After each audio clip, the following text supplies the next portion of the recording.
यहाँ कुछ गड़बड़ी हो गई थी, इसके लिए आपको सुनाई दे रहा है। प्रभु को धन्यवाद, प्रभु की स्तुति हो। ओके, तो मैं आप सब लोगों का स्वागत करता हूँ इस समय प्रभु यीशु मसीह के नाम में। आप सब लोग जो यहाँ पर इस प्रार्थना में शामिल हैं और काफ़ी देर से आप ये सारी दिक्कतें देखते हुए भी आप शांति से प्रार्थना करने लग गए कि प्रभु सब ठीक करें। प्रभु को धन्यवाद। कभी कभी इस तरह की दिक्कतें करने की कोशिश की जाती है और प्रभु को धन्यवाद कि प्रभु हमारा साथ देता है। आप जितने भी प्रभु के प्यारे प्यारे लोग इस समय इस प्रार्थना में शामिल हो रहे हैं, आप सब लोगों को मैं प्रभु यीशु मसीह के पवित्र और सामर्थी नाम से आपका स्वागत करता हूं इस प्रार्थना में। और मैं विश्वास करता हूं कि आज की प्रार्थना भी आपके लिए आशीषित होगी। प्रभु को धन्यवाद, प्रभु की महिमा हो। ओके, तो मैं एक गाना सोच रहा था गाने के लिए, तो मैं उसको इस समय गाऊंगा। आप सब मेरे साथ मिलकर के गाइएगा और उसके बाद हम प्रभु के वचन में जाएंगे जैसे हम हर बार करते हैं।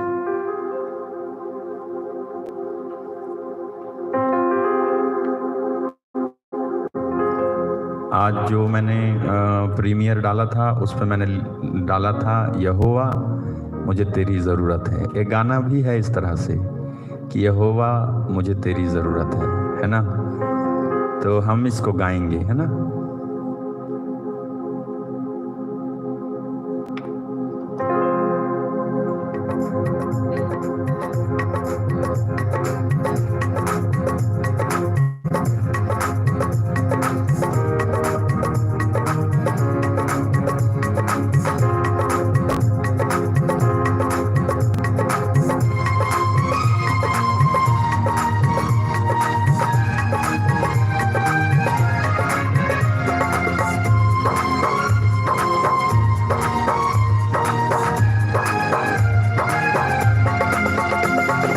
बिन तेरे मैं कुछ भी नहीं, बिन तेरे मैं कुछ भी नहीं। यहोवा मुझे तेरी जरूरत है, यहोवा मुझे तेरी जरूरत है। बिन तेरे मैं कुछ भी नहीं, बिन तेरे मैं कुछ भी नहीं। यहोवा मुझे तेरी जरूरत है, यहोवा मुझे तेरी जरूरत है। प्यार तू करता इतना, प्यार तू करता इतना, मैं अपने हाथों में खो दी मेरी सूरत है। यहोवा मुझे तेरी जरूरत है, यहोवा मुझे तेरी जरूरत है। बिन तेरे मैं कुछ भी नहीं, बिन तेरे मैं कुछ भी नहीं। यहोवा मुझे तेरी जरूरत है, यहोवा मुझे तेरी जरूरत है। यहोवा मुझे तेरी जरूरत है। तू मेरे चेहरे की रौनक और है मेरी कुव्वत, तू मेरे चेहरे की रौनक और है मेरी कुव्वत। हस्मत और जलाल के बादशाह तुझसे है मेरी जीनत, हस्मत और जलाल के बादशाह तुझसे है मेरी जीनत। तेरे बिना ये जिंदगी मेरी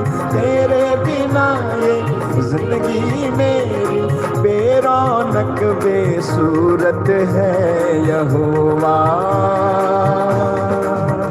मुझे तेरी जरूरत है यहोवा, मुझे तेरी जरूरत है। बिन तेरे मैं कुछ भी नहीं, बिन तेरे मैं कुछ भी नहीं यहोवा, मुझे तेरी जरूरत है यहोवा, मुझे तेरी जरूरत है। तेरा कलाम हो ऐसा जैसे हो अनमोल मोती, तेरा कलाम हो ऐसा जैसा हो अनमोल मोती, चिराग है कदमों के लिए और मेरी राहों की ज्योति, चिराग है कदमों के लिए और मेरी राहों की ज्योति।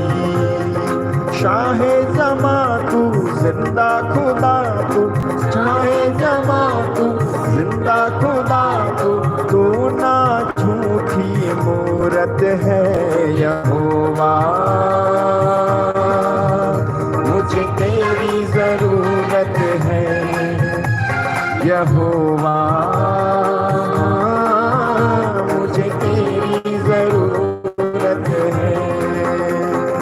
बिन तेरे मैं कुछ भी नहीं, बिन तेरे मैं कुछ भी नहीं यहोवा, मुझे तेरी जरूरत है यहोवा, मुझे तेरी जरूरत है।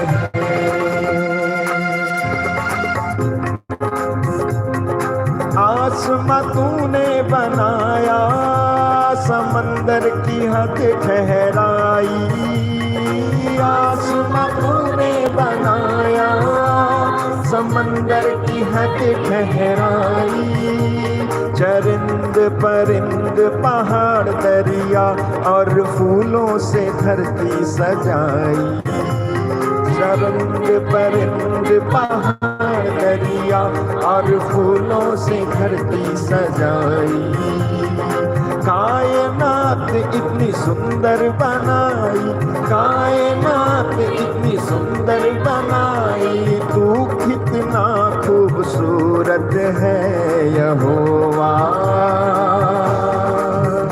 मुझे तेरी जरूरत है यहोवा, मुझे तेरी जरूरत है। बिन तेरे मैं कुछ भी नहीं, बिन तेरे मैं कुछ भी नहीं यहोवा, मुझे तेरी जरूरत है यहोवा, मुझे तेरी जरूरत है यहोवा, मुझे तेरी जरूरत है यहोवा, मुझे तेरी जरूरत है, मुझे तेरी जरूरत है, मुझे तेरी जरूरत है, मुझे तेरी जरूरत है। प्रभु की स्तुति हो, प्रभु को धन्यवाद, प्रभु की स्तुति हो, प्रभु को धन्यवाद।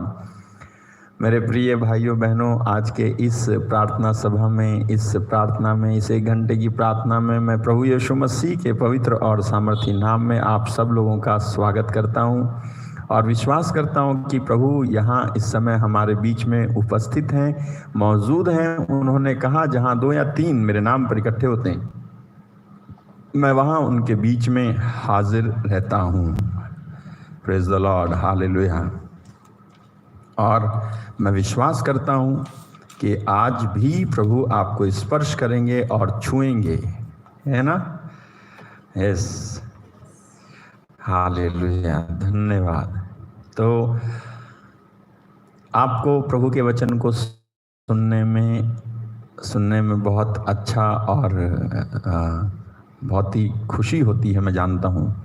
इसीलिए आप बड़ी संख्या में इस 1 घंटे की प्रार्थना के लिए आ जाते हैं, जुट जाते हैं। एक और चीज़ मैं आपको बताऊं, ये आदत आपकी खत्म ना हो। मैं आपसे कह रहा हूं कि आपकी ये जो आदत है, ये आदत खत्म ना हो। आप हमेशा, चाहे अभी तो चलो लॉकडाउन है, लेकिन लॉकडाउन के बाद आपकी ये आदत हमेशा बनी रहे, बरकरार रहे। तो इस बात को आप ध्यान रखना। ऐसा ना हो कि ये लॉकडाउन ख़त्म हो जाए और लॉकडाउन ख़त्म हो जाने के बाद मैं 8:30 बजे आऊँ या आपके अनुसार समय आगे पीछे करूँ और आप ना आओ। बिल्कुल ऐसा मत करना।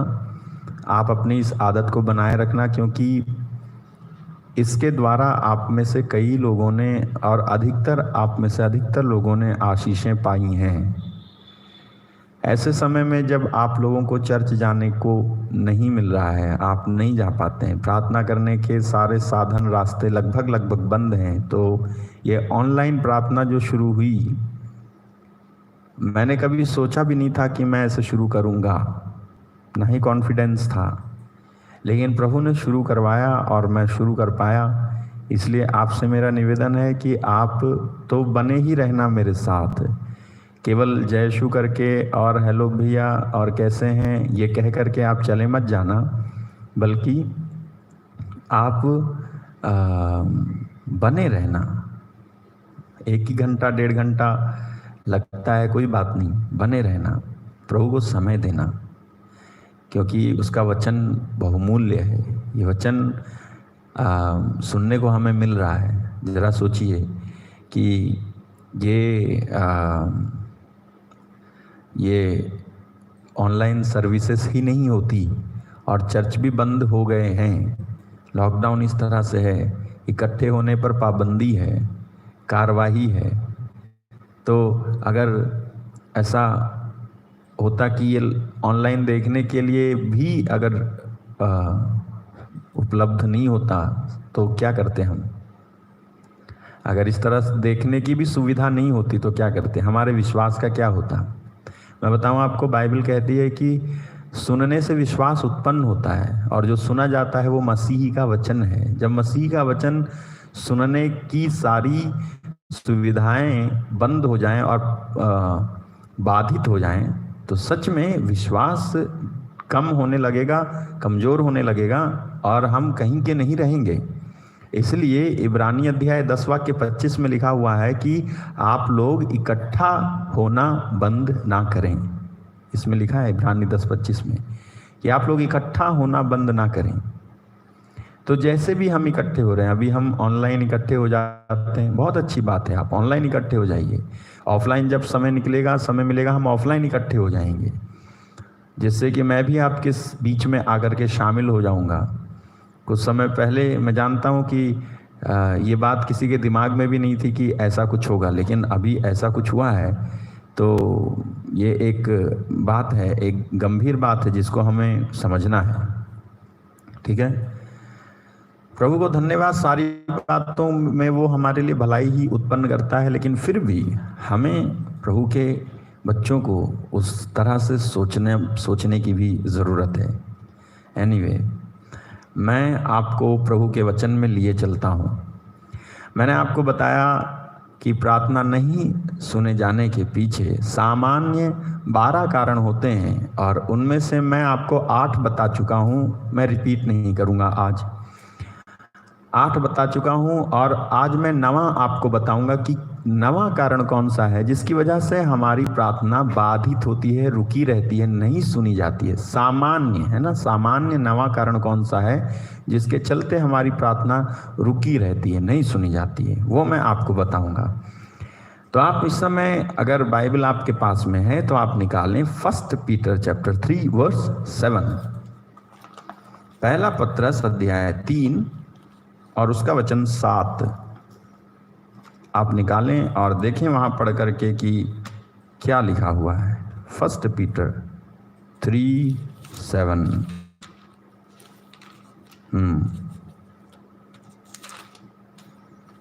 वहाँ लिखा है, वैसे ही हे पतियों तुम भी बुद्धिमानी से पत्नियों के साथ जीवन निर्वाह करो और स्त्री को निर्बल पात्र जानकर उसका आदर करो, यह समझकर कि हम दोनों जीवन के वरदान के वारिस हैं, जिससे तुम्हारी प्रार्थनाएं रुक ना जाएं।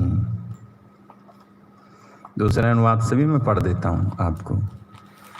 हाँ, 1 पीटर 3:7 लिखा है कि हे पतियों आप भी अपनी पत्नी का ध्यान रखें और उसे अबला समझकर तथा अपने साथ अनंत जीवन के अनुग्रह की उत्तराधिकारिणी जानकर उसका समुचित आदर करें। यदि आप ऐसा करेंगे तो आपकी प्रार्थनाओं में कोई बाधा नहीं होगी। आपकी प्रार्थना में कोई बाधा नहीं होगी।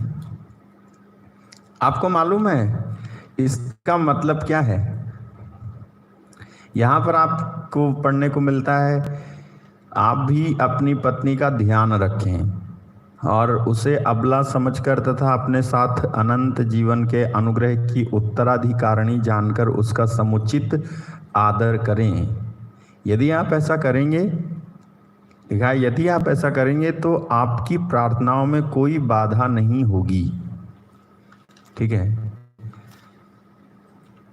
चलिए इसके अर्थ को और स्पष्ट करने के लिए मैं आपको एक और इंग्लिश का एक ट्रांसलेशन है, KJV, किंग जेम्स ट्रांसलेशन, उसमें से मैं आपको पढ़ के बताऊंगा वहाँ क्या कैसे इसको लिखा गया है।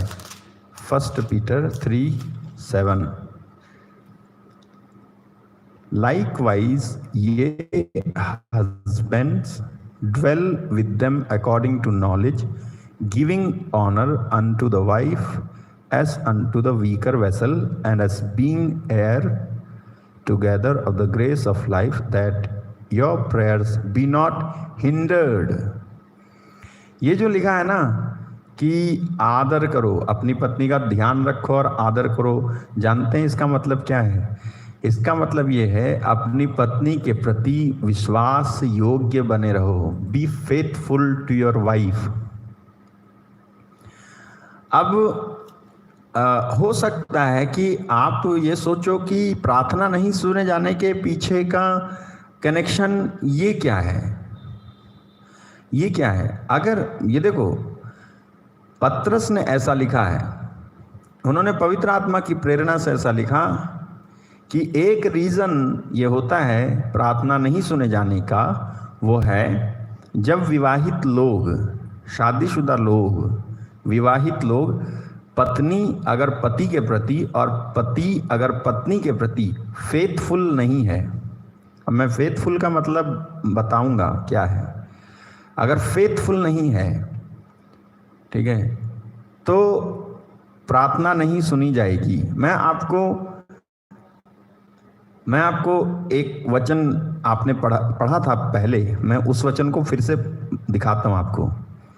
ये फेथफुल रहने वाली बात बाइबल में लिखी है कि पति अपनी पत्नी के प्रति और पत्नी अपने पति के प्रति, दोनों एक दूसरे के प्रति विश्वास योग्य रहें। यानी दोनों एक दूसरे के प्रति विश्वास योग्य रहें, ध्यान रखें, आदर करें और विश्वास योग्य रहें अपनी पत्नी के प्रति। ठीक है, अगर पत्नी आपका फोन चेक करे तो उसमें वो ये ना पाए कि आप उसके प्रति कुछ गलत हो या आप चीटिंग कर रहे हो अपनी वाइफ के साथ। अगर पति आपके फोन को चेक करे तो वो ये ना पाए कि आप अपने पति के साथ चीटिंग कर रही हो। अगर ऐसा कुछ है तो भले ही वो चेक करे, और चेक करने पर भले ही वो भले ही चेक भी ना करे, तो भी अगर ऐसा है कि आप चीटिंग कर रहे हो, कुछ आप कुछ गड़बड़ कर रहे हो, तो प्रभु तो ये देख रहा है। और ये क्या है? ये फेथफुलनेस नहीं है एक दूसरे के प्रति, बल्कि ये गड़बड़ी है। एक और चीज मैं आपको बताऊं, कई बार ऐसा होता है कि हम अपने पति के ऊपर या हम अपनी पत्नी के ऊपर शक करते रहते हैं, संदेह करते रहते हैं। वो अच्छी बात नहीं है। अगर आपकी पत्नी सही है ना, तो उस पर शक और संदेह मत करो। ऐसा भी होता है, कई जो पत्नियां हैं, कई जो पति हैं, उनकी आदत ऐसी होती है, उनका नेचर ऐसा होता है सबके साथ घुल मिल के रहने का, सबके साथ हाय हेलो करने का, सबके साथ बात कर लेने का। अब हो सकता है ये वाली आदत अगर आपके पति को पसंद नहीं है, तो आपको, पत्नियां अगर मुझे सुन रही हैं, तो आपको उस पर कंट्रोल करने की जरूरत है। मैं नहीं कह रहा कि वो पाप है। अगर आप सबके साथ फ्री हैं और ये बात अगर आपके पति को बुरी लग रही है, तो ये पाप है, बिल्कुल नहीं। आप फ्री हैं, आप सबसे बात कर लेते हैं, क्योंकि आपको ऑफिस भी जाना है, आपको कुछ लोगों से बात भी करनी है, आपको समझाना है, लोगों की बात सुननी है। तो ऐसे में हो सकता है कि आपके पति को लगे कि आप जो है मतलब उसके साथ धोखा कर रही हैं। तो आपको क्या करना है? आप अगर पत्नी हैं, तो आपको अपनी पति की कमजोरी का ख्याल रखना है। यही तो लिखा है। पत्नी की कमजोरी का ख्याल कौन रखेगा? पति। और पति की कमजोरी का ख्याल कौन रखेगी? पत्नी। गाय और बकरी तो नहीं रखेगी, है ना, भैंस या बकरा तो नहीं रखेगा, बल्कि पति और पत्नी को ही एक दूसरे का ख्याल रखना पड़ेगा। जब विवाह होता है, जब शादी होती है, ठीक है, ये मुझे गलत मत समझना है, मैं कोई शादी की क्लास नहीं दे रहा हूँ। मैं आपको बता रहा हूँ कि हमारी प्रार्थना नहीं सुने जाने के पीछे एक और जो कारण होता है, 12 कारणों में से वो ये होता है, क्योंकि हम अपने पति, हम अपनी पत्नी के प्रति, ये मैं दोनों को बराबर रख रहा हूँ, ना पति बड़ा ना पत्नी बड़ी, दोनों बराबर हैं, ठीक है। लेकिन पत्नी बराबर होते हुए भी पति के सबमिशन में रहती है, ये उसकी खूबी है। अगर पति अपने आप को सिर समझता है, क्योंकि बाइबल ऐसा कहती है कि पति पत्नी का सिर है और पत्नी पति का धड़ है। तो अगर पति अपने आप को सिर समझता है, तो सिर होने की वजह से वो डोमिनेट नहीं कर सकता है, बल्कि उसको क्या करना है? ख्याल रखना है। जब तुम ऊपर हो, तो तुम्हारा ऑटोमेटिकली एक फर्ज बनता है कि जो नीचे है, नीचे का जो अंग है, अगर ये सिर ऊपर है, तो इस सिर के नीचे का जो धड़ है, उसका ख्याल इस सिर को रखना है। तो पत्नी को पति की कमजोरी का ख्याल रखना है, और पति को पत्नी की कमजोरी का, पत्नी को पति की कमजोरी का, दोनों को एक दूसरे की कमजोरी का ख्याल रखना है। तो मैं बता रहा था, अगर आपका व्यवहार या आपका नेचर ऐसा है, जॉली नेचर है, बात करने का है ना, और आप बहुत ही ज़्यादा वो हैं, वाइब्रेट हैं, वाइब्रेशन आपके अंदर बहुत ज़्यादा है, आप हंसने लगते हो, आप हाय हेलो कर लेते हो सबसे, आप जय शू कर लेते हो सबसे, अगर कहीं ना कहीं ये बात आपकी पत्नी को अच्छी नहीं लगती है, ये तो हमेशा जहाँ देखो थोड़ा कंट्रोल नहीं कर सकते, दिखाने लगेंगे कि पता नहीं कौन से पुराने रिश्तेदार हैं ये, या पति कहने लगे हमेशा जो है ऐसे करती रहती है, और इस बात से बुरा लग जाता है। तो आप, अगर आपको लगता है कि ये बात इनको बुरी लगती है, तो थोड़ा सा कंट्रोल करना अच्छा है, थोड़ा सा कंट्रोल करना अच्छा है, जिससे कि आप दोनों का रिश्ता खराब ना हो। ओके, तो बाइबल में लिखा है कि पतियों अपनी पत्नी का ध्यान रखो। अब यहां गलत मत समझना, पतियों अपनी पत्नी का ध्यान रखो का मतलब उस पर नजर गड़ाए रखो और उस पर शक करते रहो और जो है सोचते रहो जरूर ये कहीं ना कहीं गड़बड़ है। नहीं, ये ध्यान रखना नहीं है। ध्यान रखना मतलब उसकी स्वतंत्रता के साथ सहयोग करो। उसकी भी कुछ स्वतंत्रताएं हैं, उसके भी, वो आपसे शादी की है, आपने उससे शादी की है, और आप एक दूसरे के अंग हैं, वो आपका अंग है, आप उसके अंग हैं, तो आपको एक दूसरे का ख्याल रखना है, आपको उस पे शक नहीं करना है, और पत्नी को भी पति पे शक नहीं करना है। इसके वजह से बहुत ज़्यादा परिवार टूट गए हैं, और ये एक कारण है जिसकी वजह से परमेश्वर हमारी प्रार्थना का उत्तर नहीं दे पाता है, क्योंकि हम अपने पति के प्रति विश्वास योग्य नहीं रहे, या पति अपनी पत्नी के प्रति विश्वास योग्य नहीं रहा, और या फिर पति जो है बेवजह शक करता रहा, या फिर पत्नी बेवजह शक करती रही, और इस वजह से परमेश्वर की आंखों के सामने ये बात रही, और इसलिए उसने आपकी प्रार्थना जब आपने की भी और जब आप रोए भी, तो उसने आपकी प्रार्थना अनसुनी कर दी, नहीं सुनी, क्योंकि रिलेशन जो था आपस का वो बिगड़ा हुआ है, जिसके चलते आपकी प्रार्थना सुनी नहीं गई। ठीक है, तो ये है कि आपको आपकी पत्नी का ख्याल रखना है, पति की जिम्मेदारी है ये, पति की जिम्मेदारी है ये। ठीक है, पति की जिम्मेदारी है। अगर जो है पत्नी कहीं ना कहीं दुखी है, परेशान है, निराश है, तो पति की जिम्मेदारी है, सिर की जिम्मेदारी बाकी के सारे अंगों को देखने की है। आप ये नहीं कह सकते कि उसको भी करना चाहिए, उसको तो करना चाहिए, वो करेगी, लेकिन सबसे पहली जिम्मेदारी पति की है, क्योंकि पति को, पुरुष को परमेश्वर ने अधिकार दिया है। अधिकार, यही अधिकार उसने पत्नी को यानी स्त्री को नहीं दिया है, ये अधिकार पुरुष को दिया है। ठीक है, अब आप सुनो ध्यान से। आदम और हेवा को परमेश्वर ने बनाया था, आदम और हेवा को परमेश्वर ने बनाया था, बना करके बगीचे में रख दिया था। बगीचे में रख करके आज्ञा किसको दी थी उसने? सबसे पहले आदम को, आदम को आज्ञा दी थी, और उसके बाद में स्त्री बनाई गई थी। उसके बाद में वो उसकी पत्नी को बना के लाए थे प्रभु, क्योंकि आदम अकेला था, तो बना के लाए। और हम पढ़ते हैं कि आदम ने अपनी पत्नी को देखा और कहा कि इसका नाम हेवा होगा, क्योंकि ये तो मेरी हड्डी की हड्डी है, मेरे मांस का मांस है, वगैरह वगैरह बोला। दोनों साथ रहने लगे, और पिता परमेश्वर रोज आते थे, वो रोज मिलते थे, वगैरह वगैरह सब हुआ। फिर एक दिन शैतान हेवा को बुलाता है, और हेवा शैतान की आवाज़ सुन के उस तरफ चली जाती है, और जब वहाँ जाती है तब वो शैतान उससे कहता है कि क्या ईश्वर ने तुमको इस पेड़ के फल खाने से मना किया है? बगीचे का पेड़, जो पेड़ है बगीचे में, उसके फल खाने से मना किया है? आपको मालूम है क्या हुआ? कि हेवा जवाब देती है, नहीं, एक ही का मना किया है, इस वाले का मना किया है। तो वो कहने लगता है कि इसके खाओगी फल तो तुम ईश्वर के जैसे हो जाओगी। तो बाइबल में लिखा है कि उसको लगा कि वो फल कितना सुंदर है, लुभावना है, और जब उससे ज्ञान प्राप्त होता है तो कितना अच्छा है, इस तरह से, है ना।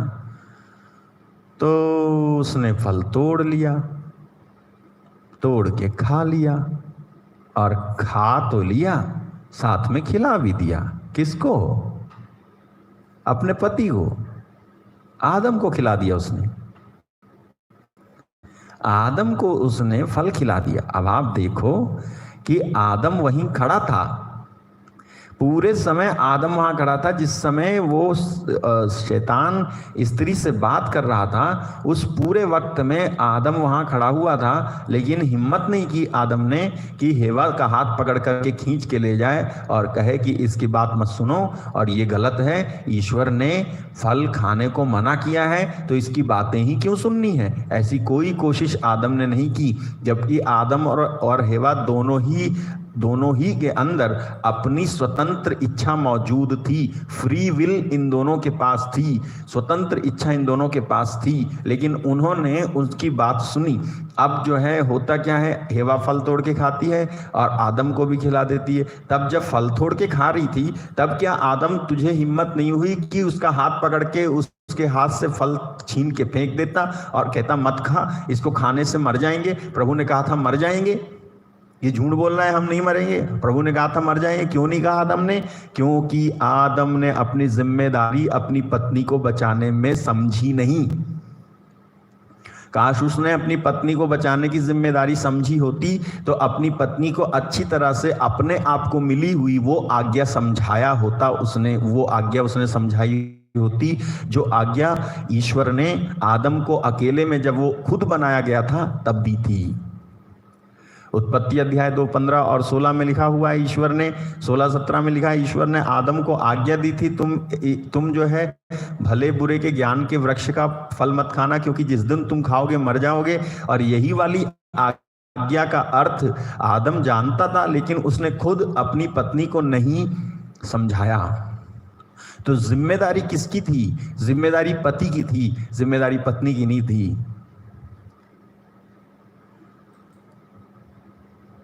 जिम्मेदारी पत्नी की नहीं थी, पत्नी की होती बाद में। काश आदम ने उसको समझाया। मैं यहां पर एक चीज साफ है, आदम ने उसको मालूम था सब, फिर भी उसने कुछ नहीं किया, नहीं बचाया, अपनी पत्नी को नहीं बचाया उसने। क्या लिखा है बाइबल में? पतियों अपनी पत्नी का ध्यान रखो। ध्यान रखने का मतलब बचाओ उसको, प्रोटेक्ट हर।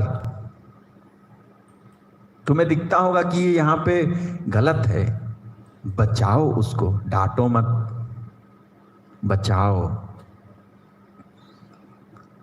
पति भी और पत्नी भी, आप भी सुन लो, पति गलत होगा, बचाओ उसे।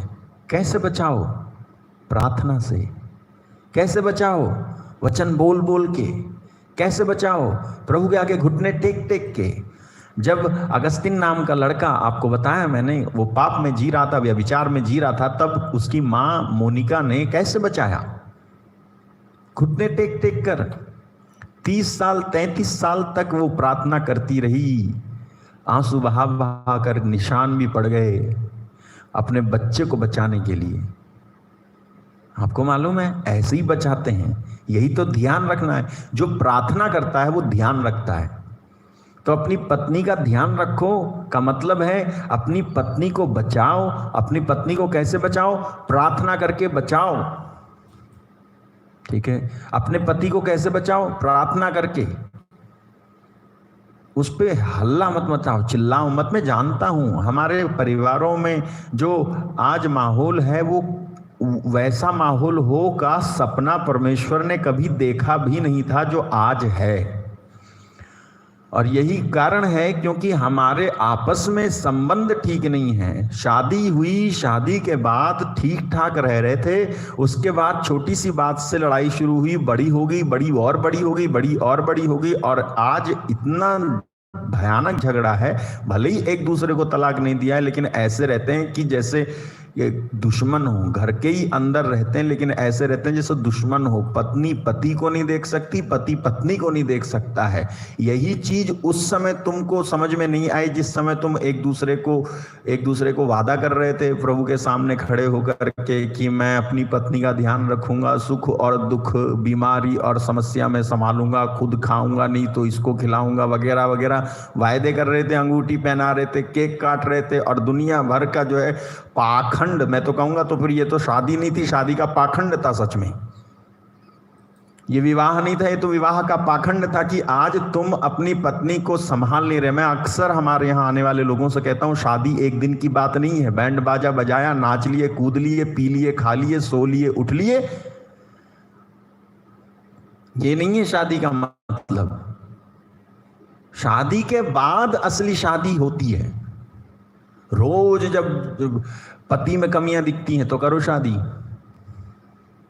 पत्नी में जब कमी दिखती है तो करो शादी। तुम्हारा कुछ और मन है, पत्नी का कुछ और मन है, आप करो शादी। पत्नी तुम्हारी बात बिल्कुल नहीं मान रही है तो और जो है लगी पड़ी है मोहल्ले में गाना गाने में, करो शादी। पति लेट आया और तुम शक करने लग गई, करो शादी। अब अगर तुम उस समय शादी कर सकते हो तो तुम्हारी वो वाली जो तुमने बैंड बाजे के साथ शादी करी थी ना, वो ठीक थी। लेकिन अगर तुम अब शादी नहीं कर सकते, दैनिक जीवन में हर रोज, हर मिनट, हर घंटे, हर सेकंड शादी करनी पड़ती है जनाब।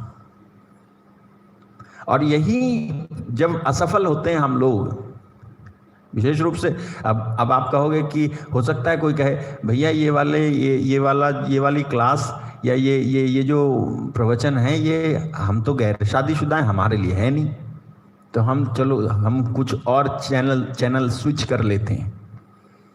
ऐसा मत करना, क्योंकि अगर तुमने ये मिस कर दिया तो तुम्हें बहुत बड़ी समस्या का सामना आने वाले समय में करना पड़ेगा जब तुम्हारी होगी। तो देख लो और सुन लो और समझ लो कि परमेश्वर के वचन में कितना गहरा भेद छिपा हुआ है कि किस तरह से पति पत्नी के रिश्ते को प्रार्थना सुने जाने और नहीं सुने जाने से कनेक्शन किया गया है बाइबल में।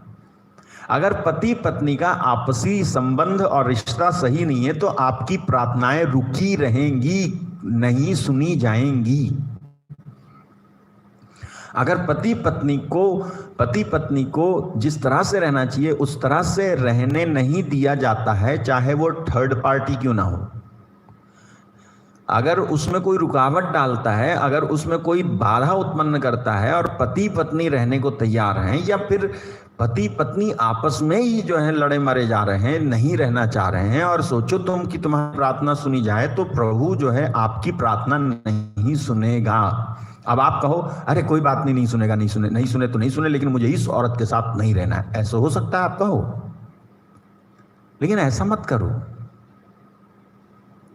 ऐसा मत करो, क्योंकि आप ना अपने, इतना ही नहीं, आप अपने परमेश्वर के साथ खेल खेल रहे हो अगर आप ऐसा कर रहे हो तो, और परमेश्वर खेल नहीं खेलते।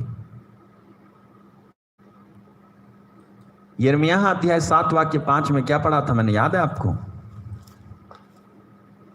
7:5 मैंने पढ़ा था, यदि तुम अपना सारा आचरण सुधारोगे,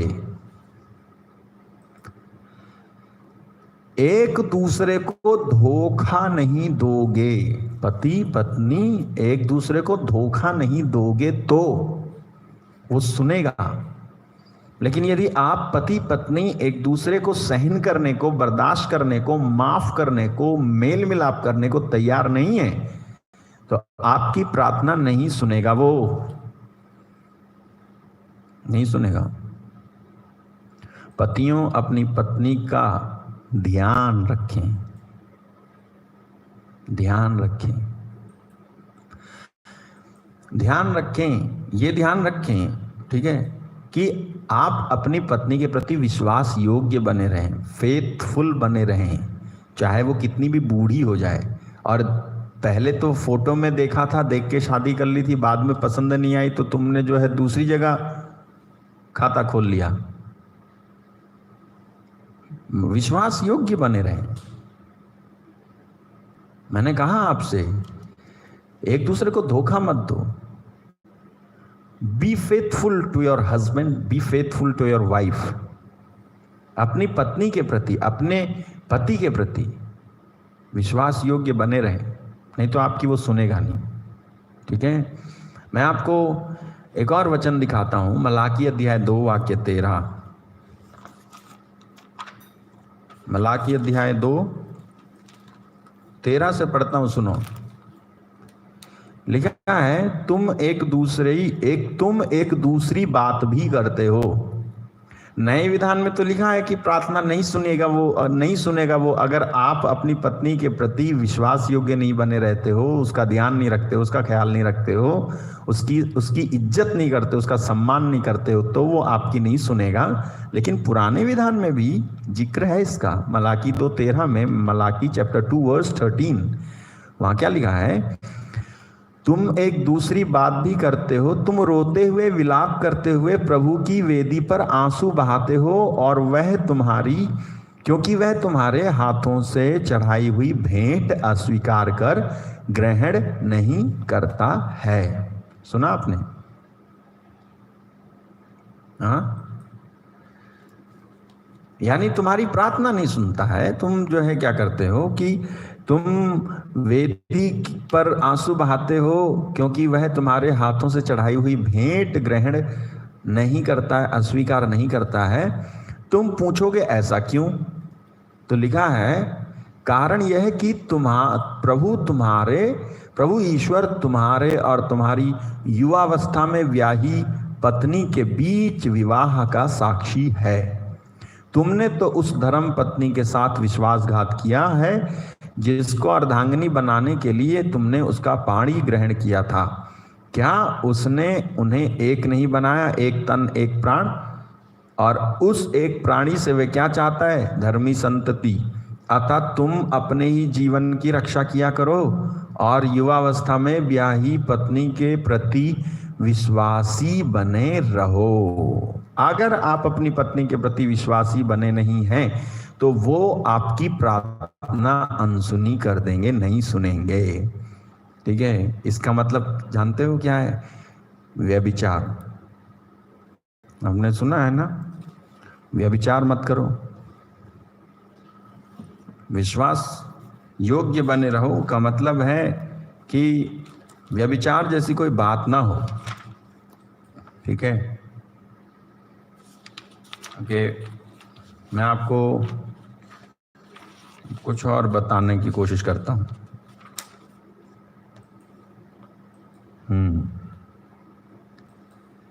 तो व्यभिचार ना करें, विश्वास योग्य बने रहें। अगर आप ऐसा करोगे तो आपकी प्रार्थना वो सुनेगा, आप ध्यान रखना। तो इसलिए हमारी प्रार्थना का उत्तर नहीं आता है क्योंकि हम अपने पति के प्रति या तो विश्वास योग्य नहीं है, फेथफुल नहीं है, और उसका ध्यान नहीं रखते हैं, उसका आदर नहीं करती हैं, उसका सम्मान नहीं करते हैं, और या फिर पति भी ऐसा ही है। ठीक है, तो शक मत करो, विश्वास करो और विश्वास योग्य बने रहो एक दूसरे के प्रति। ठीक है, एक दूसरे को संभालो, एक दूसरे को संभालो और व्यभिचार ना करें। बाइबल कहती है कि तुमने सुना है कि व्यभिचार मत करो। मत्ती अध्याय 5 वाक्य 27-28, मैथ्यू 5:27-28। तुमने सुना है व्यभिचार मत करो, लेकिन मैं तुमसे कहता हूं यदि कोई अपने मन में बुरी इच्छा से किसी स्त्री पर दृष्टि डालता है तो वो अपने मन में उसके साथ व्यभिचार कर चुका है। दोनों के लिए लागू है, क्या पत्नी क्या पति, जो बुरी इच्छा से। ठीक है, अब यहां पर यह व्यभिचार केवल शादीशुदा लोगों के लिए ही इसकी बात नहीं हो रही है, बल्कि गैर शादीशुदा लोगों के लिए भी इसकी बात हो रही है, क्योंकि मन तो सबके पास है, क्या गैर शादीशुदा क्या शादीशुदा, क्या विवाहित क्या अविवाहित, सबों के पास इच्छा तो है, मन तो है। तो बाइबल कहती है जो बुरी इच्छा से, इससे फर्क नहीं पड़ता तुम्हारी शादी हुई हो या नहीं हुई हो, बुरी इच्छा से किसी स्त्री पर दृष्टि डालता है, वो अपने मन में उसके साथ पाप कर चुका है, व्यभिचार कर चुका है। इसकी कोई जरूरत नहीं कि शरीर से शरीर का मिलन हो तब जा करके पाप होगा ना। बुरी इच्छा अगर अंदर है तो, गलत भावना अगर अंदर है तो पाप होगा, व्यभिचार होगा। कई लोग जो है इसके संबंध में सजग नहीं है, जागरूक नहीं है। चाहे आपका पति कैसा भी है, चाहे आपकी पत्नी कैसी भी है, आपको उसके प्रति विश्वास योग्य बने रहना है, या फिर आपको कभी भी शादी करने का डिसीजन ही नहीं लेना था। अगर आप एक दूसरे के प्रति विश्वास योग्य नहीं रह सकते थे और आज तुमको वो नहीं पसंद आ रहा तो दूसरा ढूंढ रहे हो, तीसरा ढूंढ रहे हो, चौथा ढूंढ रहे हो, पांचवा ढूंढ रहे हो, है ना, तो ऐसा तुम्हें अगर करना था तो तुम्हें कभी विवाह ही नहीं करना चाहिए था। अगर तुम विवाह शादी एक खिलवाड़ नहीं है जिसको आप जब चाहो तब तोड़ लो, जब चाहो तब कर लो, जब चाहो तब तलाक दे दो, जब चाहो तब जोड़ लो ना। बल्कि शादी विवाह परमेश्वर की नजर में एक कवनेंट है, एक विधान है। ठीक है, एक कवनेंट है, एक विधान है ना। तो इसलिए जो इस विधान के विरोध में पाप करता है उसकी प्रार्थना नहीं सुनेगा प्रभु। इसीलिए शादीशुदा व्यक्ति हो या गैर शादीशुदा व्यक्ति हो, गैर शादीशुदा व्यक्ति प्रभु के प्रति ईमानदार बना रहे और शादीशुदा व्यक्ति जो है पति पत्नी एक दूसरे के प्रति साथ में प्रभु के प्रति भी ईमानदार बने रहें, तो आपकी प्रार्थना का उत्तर आएगा। वरना आपकी प्रार्थना का उत्तर ठहरा रहेगा, रुका रहेगा। आप जो है वंडर करोगे कि क्यों नहीं आ रहा उत्तर। ये एक कारण है जो मैं आपको अभी बता रहा हूं। अपनी पत्नी के प्रति, अपने पति के प्रति विश्वास योग्य बने रहें, उसे धोखा मत दो। चाहे अकेले हो तो या सबके साथ हो तो भी धोखा मत दो। ये मत सोचो अब तो कोई नहीं देख रहा, अब तो कुछ भी कर लो, अब तो कुछ भी बात कर लो। नहीं, बिल्कुल नहीं। ठीक है, इस बात को आपको समझना है। अब मैं आपको ये बताने की कोशिश करूंगा कि आप ये समझो कि व्यभिचार क्या होता है। व्यभिचार क्या होता है? कुछ लोग बाइबल के हिसाब से अगर मैं आपको बताऊं तो बाइबल के हिसाब से व्यभिचार क्या है? बाइबल के हिसाब से व्यभिचार है बुरी इच्छा से किसी स्त्री पर दृष्टि डालना। अच्छा, बुरी इच्छा क्या? बुरी इच्छा क्या चीज? ये सोचना कि काश मेरी शादी इससे होने की जगह इससे हुई होती, तो ये बुरी इच्छा है। काश मेरी शादी इससे होने की जगह इससे हुई होती तो अच्छा होता। बुरी इच्छा क्या है? कि आप ये सोचते हो कि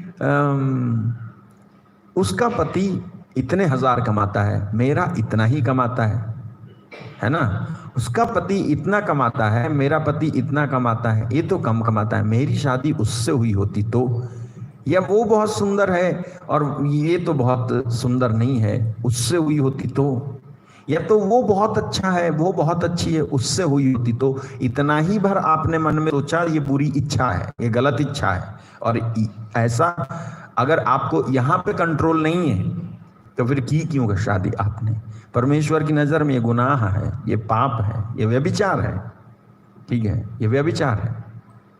और इसकी वजह से आपकी प्रार्थनाएं रुकी रहेंगी, ठहरी रहेंगी, उसका उत्तर नहीं आएगा। ये बाधा है, याद रखना, याद रखना। ठीक है, याद रखना। और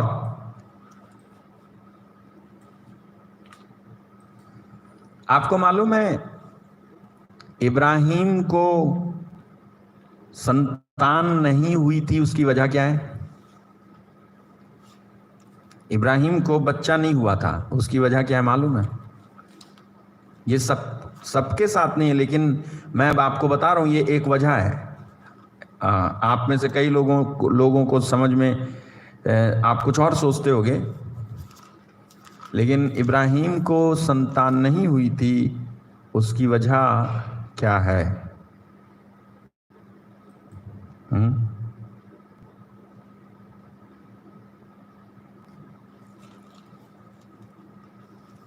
बताऊं आपको?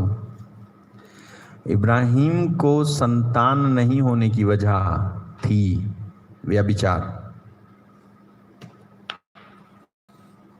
इब्राहिम को अगर बच्चे नहीं हुए थे तो उसके पीछे की वजह थी व्यभिचार। पहले मैं आपको एक वचन पढ़ के बताता हूं। उत्पत्ति अध्याय 20 चैप्टर 20, जेनेसिस 20 वर्स 12 and 13।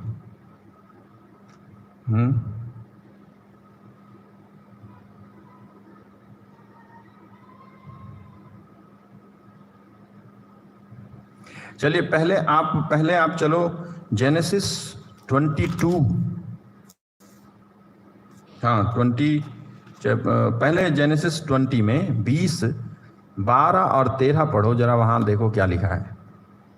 वहां पर इब्राहिम बताता है अपनी पत्नी के बारे में कि सारा जो है उसकी पत्नी है और उसको बहन बताता है।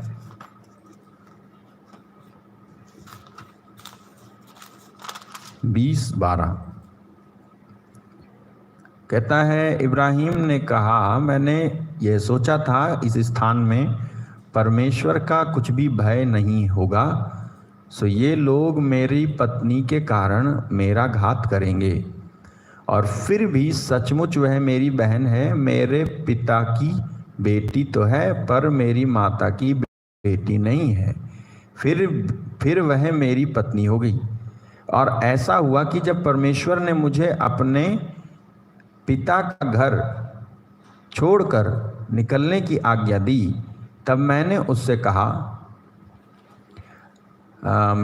कहा please connect this thing to the charger. हाँ, और ऐसा हुआ कि जब परमेश्वर ने मुझे अपने पिता का घर छोड़कर निकलने की आज्ञा दी, तब मैंने उससे कहा, इतनी कृपा तुझे मुझ पर करनी होगी कि हम दोनों जहाँ जाएं वहाँ तू मेरे विषय में कहना कि यह मेरा भाई है।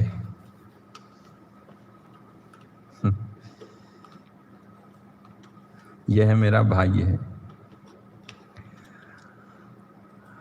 अगर मैं आपको कंफ्यूज नहीं करूंगा, लेकिन मैं आपको बता दूं, इनके ऐसा कहने के पीछे इब्राहिम ने ऐसा कहा था। अगर आप चेक करेंगे, एक मिनट है, अगर आप चेक करेंगे तो आपको पता चलेगा।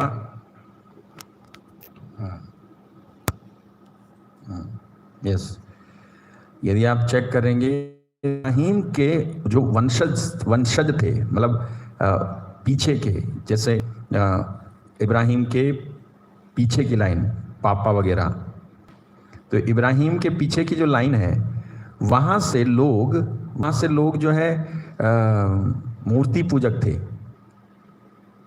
पूजक थे, और साथ में वो लोग व्यभिचार भी करते थे। व्यभिचार मतलब पत्नी के प्रति ईमानदार नहीं थे वो लोग, अपनी पत्नी के प्रति, और पत्नियां भी अपने पति के प्रति ईमानदार नहीं थीं। और जब इब्राहिम को ईश्वर का बुलावा मिला था, तो इब्राहिम भी ईश्वर के बुलावे को मिलने से पहले तक वो ईमानदारी जो उसको ईश्वर के दर्शन और संदेश को प्राप्त करने के बाद आई थी, ठीक है, वो पहले नहीं थी। वो ईमानदारी जो ईश्वर के दर्शन को इब्राहिम ने प्राप्त किया था, और इब्राहिम को जो दर्शन मिले थे, जो आवाज़ उसने ईश्वर की सुनी, वो आवाज़ ईश्वर ने जब इब्राहिम ने सुनी, उससे पहले जब वो नहीं सुनता था, तो इब्राहिम भी खुद उसी मार्ग पे थे जिस मार्ग पे उसके अन्य पूर्वज थे, व्यभिचार का मार्ग। ये आपको बाइबल में ऐसे पढ़ने को नहीं मिलेगा। मैं आपको बाद में बताऊंगा। एक इब्राहिम को जो है बच्चे नहीं थे, और दूसरा बच्चे नहीं थे नाहोर को। देखो हैं, हाँ, मैं बताता हूं आपको। उत्पत्ति, जेनेसिस चैप्टर 22, जेनेसिस चैप्टर 22, देखो वहाँ क्या लिखा है। 22 और 20 वहाँ क्या लिखा है, सुनो। इसके बाद इब्राहिम को यह संदेश मिला कि आपके भाई नाहोर को अपनी पत्नी मिल्का से कई पुत्र हुए। और यहाँ पर लिखा है उनका नाम वो बताता है। तो इब्राहिम का भाई थे, है ना। इसके बाद इब्राहिम को संदेश मिला कि आपके भाई नाहोर को अपनी पत्नी मिल्का से। तो इब्राहिम और नाहोर दोनों के दोनों ही संतानहीन थे। दोनों को बच्चे नहीं थे।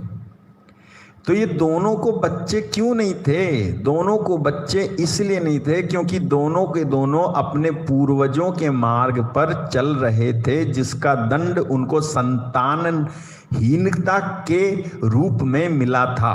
और पक्का ये कारण है, व्यभिचार और व्यभिचार का पाप संतानहीनता का कारण है। किसी दिन मैं इस पे विस्तृत रूप से बात करूंगा कि कई लोग जिनको संतान नहीं है, कई लोग, सब नहीं, ठीक है, प्लीज, सबके लिए ये लागू नहीं है, लेकिन कई कारण होते हैं। संतान जब नहीं है, बच्चे जब नहीं है, तो उसके पीछे की वजह क्या है? तो उसमें से एक वजह यह है कि जब संतान नहीं थी इनको, तो इसलिए नहीं थी क्योंकि इब्राहिम अपने पूर्वजों के रास्ते पे चलता हुआ आ रहा था, और इनके पूर्वजों का रास्ता था व्यभिचार का रास्ता। और यही कारण था कि ईश्वर ने इब्राहिम से कहा था, अपने पिता का घर, अपना कुटुंब, अपने पिता का घर, अपना कुटुंब, अपना देश छोड़ दे, मैं तुझे यहीं पे आशीष दूं, ये एक्सपेक्ट मत कर। मैं तुझे इसी जगह पे आशीष दूं, ये एक्सपेक्ट मत कर। Move out from this place, यहां से निकल, ये मूर्ति पूजकों का देश है, ये यहां पे व्यभिचार हो रहा है, तू भी उस रास्ते पे निकल यहां से। और ये शादी तो ईश्वर के बुलावे से पहले ही हो चुकी थी इब्राहिम की, और 75 साल हो चुके थे उसको शादी के बाद भी, 75 साल तक बच्चा नहीं हुआ। कब हुआ? जब उस ईश्वर ने व्यभिचार के रास्ते से उसको निकाला और अपने रास्ते पर जब उसको चलाया, और जब इब्राहिम चलने लगा, तब उसको संतान की आशीष प्रभु देता है। पता नहीं आप में से कितने लोगों को समझ में आ रहा हो, लेकिन फिर भी मैं कोशिश कर रहा हूं, क्योंकि ये एक गहरा विषय है। मैं इस पर फिर कभी प्रचार करूंगा, लेकिन क्योंकि ये हमारी प्रार्थना के बीच में एक बहुत बड़ी रुकावट है, व्यभिचार। यानी अगर मैं व्यभिचार करूं तो मैं प्रार्थना करूंगा, नहीं सुनेगा प्रभु। आप करोगे व्यभिचार, आपकी प्रार्थना नहीं सुनेगा। इसके साथ साथ नतीजे भी हमें भुगतने पड़ेंगे, वो संतानहीनता। एक और बात बताऊं, अगर आप व्यभिचार करते हो, अगर आप व्यभिचार करते हो तो मृत्यु तय है। क्यों? पुराने विधान में व्यभिचार का दंड क्या था? मौत। कोई स्त्री किसी पुरुष के साथ गलत करती हुई पाई जाए, या व्यभिचार करता हुआ पाया जाए, तो दंड क्या था? मौत। वो दंड यीशु मसीह ने, वही दंड मिलने वाला था किसको? जॉन चैप्टर 8 में एक पापनी स्त्री को, व्यभिचारिणी स्त्री को, उससे बचाया था ईश्वर ने। तो व्यभिचार अगर हम करते हैं तो उसका सीधा सा एक वो है दंड हमारे जीवन में आएगा। ना केवल संतानहीनता, बल्कि उसका दंड है मौत। मौत, ठीक है। एक और चीज, आप शक मत करना। अगर पति सही है ना, और आप जबरदस्ती शक किए जा रही हो, अगर पति सही है, आपके प्रति ईमानदार है, तो अगर आप शक कर रही हो उस पर, तो ये गुनाह है, ये पाप है, और इसका भी आपको भुगतना पड़ सकता है, पड़ेगा। अगर पति ईमानदार है और आप खामोखा शक किए जा रही हो, तो आपको भुगतना पड़ेगा, है ना। प्रिजम्पशन है ना, बोलते हैं प्रिजम्पशन इज सिन। प्रिज्यूम करना है ना, अज्यूम करना, ऐसा कर रहा होगा वो, ऐसा कर रहा होगा वो, ऐसा कर रहा होगा वो, ऐसा कर रहा होगा वो। आपको मालूम है, एक बार मैं आपको एक कहानी सुनाता हूं। ये कहानी मेरे मन में आई थी, मुझे किसी ने नहीं सुनाई। ये कहानी मेरे मन में आई, मैं सुनाता हूं आपको। एक बार ऐसा हुआ कि दो औरतें आपस में बात कर रही थी। उसमें से एक ने एक से कहा, तुम्हारा पति कैसा है? तब तक पत्नी के मन में कोई शक की बात ही नहीं थी अपने पति के प्रति। पति लेट आता था ऑफिस से, कोई प्रॉब्लम नहीं थी। उस औरत ने कहा, तुम्हारे पति कहाँ हैं? बोले ऑफिस में है। तो अपना घड़ी देखती है और कहती है, ऑफिस में? इतनी देर? इतनी देर तो गाँव कौन ऑफिस में रहेगा। तो पत्नी कहती है नहीं नहीं इतनी देर हो ही जाती है उनको आने में, रास्ते में ट्रैफिक भी होता है, कभी जो है रेलवे फाटक बंद होता है, आने में देर हो ही जाती है, क्या करें एडजस्ट कर लेते हैं। तो तुम कभी पूछती नहीं हो अपने पति से? नहीं, वो मुझे बता देते हैं कि सब ठीक है, सब मैं लेट हो गया था। बोले तो वो बोलती है तुम्हें पता है आजकल के मर्द ना बहुत झूठ बोलते हैं, तुम अपने पति पर जो है विश्वास कर रही है, तू तो बड़ी भोली है, आज का जमाना विश्वास का जमाना नहीं है, तुझे पूछना चाहिए और कठोर शब्दों में पूछना चाहिए जिससे कि उनको लगे कि तू उन पे शक कर रही है, और जब उनको लगेगा कि तू उन पे शक कर रही है तब जो है वो तुझे सच्चाई बताएंगे। जब उनके ऊपर तू प्रेशर डालेगी ना तब सच्चाई बताएंगे। आपको मालूम है उसी दिन इसके अंदर शक का कीड़ा घुस गया। एक औरत ने बोला, उससे पहले तक कुछ सोचती नहीं थी अपने पति के बारे में, विश्वास करती थी, लेकिन किसी ने बोला, शक का कीड़ा घुस गया। पति आया शाम को और बैठी है, तो वो तो अपना आराम से है, उसे क्या पता कि कौन सा जो है क्या हुआ है अभी, क्या इंजेक्ट हुआ है अभी अभी थोड़ी देर पहले, उसे क्या पता। तो वो कपड़े उतार रहा है और कहता है कि अरे चाय दे दो। तो कहती है चाय दूंगी बाद में, पहले बताओ इतनी देर से क्यों आती हो, कि क्यों आते हो आप। तो उसे लगा कि शायद मूड खराब है, क्या हुआ। तो पूछता है क्या हुआ, सही तो है, बच्चों ने परेशान तो नहीं किया। बच्चे गए भाड़ में, पहले ये बताओ तुम इतनी लेट क्यों आते हो, मैं रोज देख रही हूं आपको। और जितना पुराना था ना सब एक साथ उसने मिक्स करके बोलना शुरू कर दिया। इतने दिन से देख रही हूं, इतने दिन से अभी तक इसके मन में ही नहीं आया था। वो जो थी ना वो महारानी औरत, वो बोल के चली गई। कुछ औरत ना मौत से भी ज्यादा खतरनाक हैं, सॉरी लेकिन ये सच्चाई है, मौत से भी ज्यादा खतरनाक। ऐसा उनको कहना नहीं चाहिए, करना नहीं चाहिए, फिर भी करती हैं। आग लगाऊ,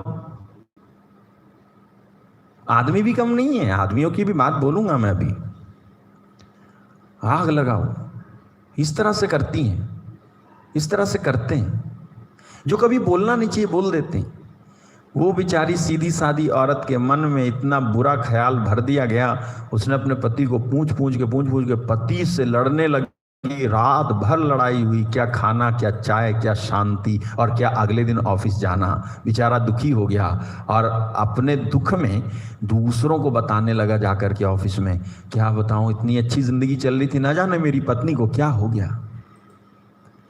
क्या ऐसे ही हमारे साथ नहीं होता है कई बार? क्या हम भी ऐसी बेफजूल और बेबुनियादी बातों को अपने अंदर रख करके, आजकल कितने सारे नाटक देख देख करके जो है समझदार बने पड़े, हम समझदार बनी पड़ी हैं हम। ऐसे ऐसे नाटक और ऐसे कार्यक्रमों पे ऐसे नाटक और ऐसे कार्यक्रम देख देख करके हम बिगड़े पड़े हैं। हमारे अंदर हम जो सोचते नहीं थे उसको भी सोचने के लिए एक क्षमता हमारे अंदर विकसित हो गई, ऐसे नाटक देख देख करके। ऐसे कि हाँ वो ऐसे नाटक में मैंने देखा था, ट्राई करती हूँ। रियल लाइफ में वो ट्राई कर रहे हो जिसका संबंध तुम्हारे रियल लाइफ से है ही नहीं। और क्या नतीजा निकला है? ट्राई तो करके बैठे हैं हम, क्या नतीजा निकला है? घर टूट फूट गया है, परिवार सत्यानाश हो गया है, अशांति है, ना कोई प्रार्थना है, ना कोई वचन है, ना कुछ प्रभु का अनुभव है। रोना धोना, लड़ना झगड़ना, और फिर से बर्थडे आ गया तो 4 लोगों को बुला करके हैप्पी बर्थडे। क्या है ये? नौटंकी है ये। असलियत तो तुम्हारा प्रभु जानता है। बाहर से पुती हुई कब्र हो, अंदर से सब सड़ा हुआ है, बदबू आ रही है, खुल जाए तो बदबू। यह हालत है हमारी, यह हालत है हमारी। मलाकी के ग्रंथ में लिखा, अगर तुम एक दूसरे को धोखा नहीं दोगे तो तुम रोगे तो मैं देखूंगा। भी मतलब था उस वचन का। तो इस तरह से हम अपने परिवारों में कर रहे हैं, हमारे घरों में ऐसा हो रहा है जो कभी नहीं होना चाहिए। ये कारण है जिसकी वजह से आपकी प्रार्थना नहीं सुनी जाती है। और पुरुष भी कम नहीं है। पुरुष वर्ग जो है, हम जो पति लोग हैं, हम भी अपनी पत्नियों पे खामोखा शक करते रहते हैं। नहीं करना चाहिए शक।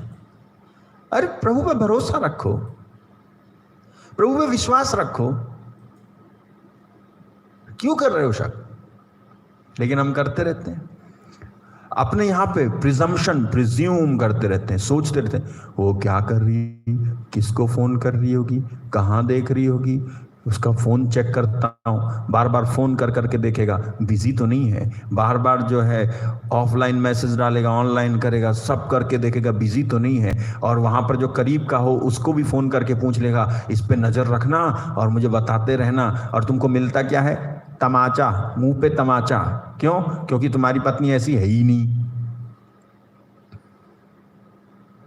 ऐसी है ही नहीं, तुम्हारा पति ऐसा है ही नहीं। तुम चेक करते हो, तुमको क्या मिलता है? तमाचा। तुमको शर्म आती है, अरे यार ऐसा मुझे नहीं सोचना चाहिए था। थोड़ी देर के बाद फिर से वही हो जाता है। आपको एक बात बताता हूं, फिर आखिरी में आपके लिए प्रार्थना करता हूं।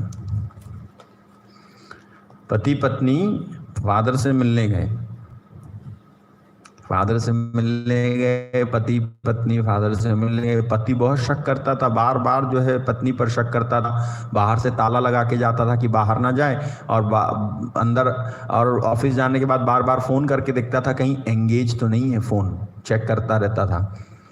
इतना शक्की था, इतना संदेही था। तो पत्नी ने सोचा क्या उपाय करें, हम दोनों जाके किसी पास्टर के पास, किसी फादर के पास जाके काउंसलिंग करते हैं, सलाह मशवरा करते हैं। तो पत्नी ले गई, फादर के पास बैठाया, फादर ने बताया, खूब समझाया।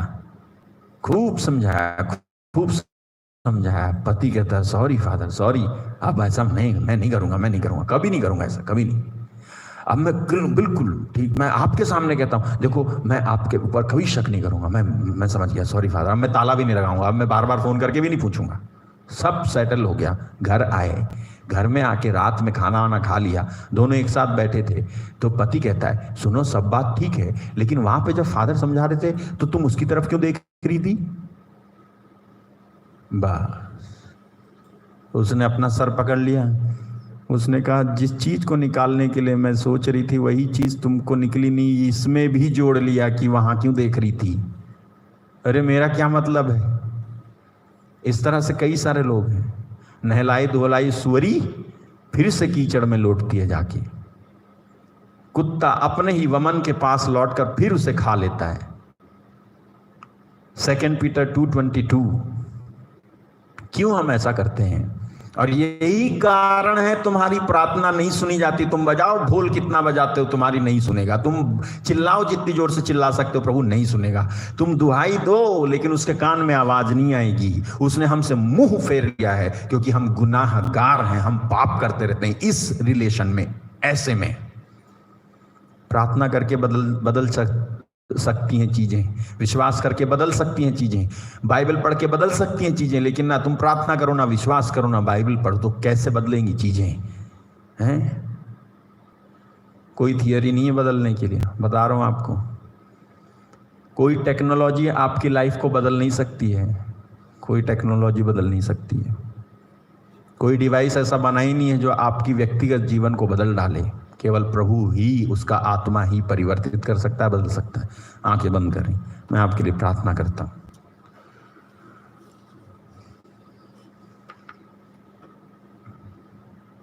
आंखें बंद करें, मैं आपके लिए प्रार्थना करता हूं। प्रभु हमारे जीवन को बदले, प्रभु हमारे घर को बदले, हमारे जीवन को बदले, हमारे परिवार को बदले।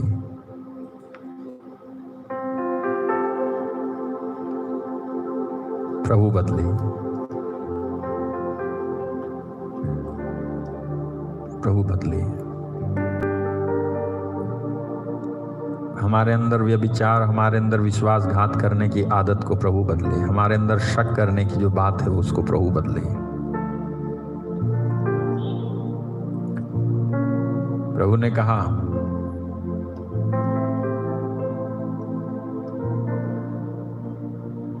जो मेरे पास आता है मैं उसे कभी नहीं ठुकराऊंगा। हम उसकी ओर जाएं।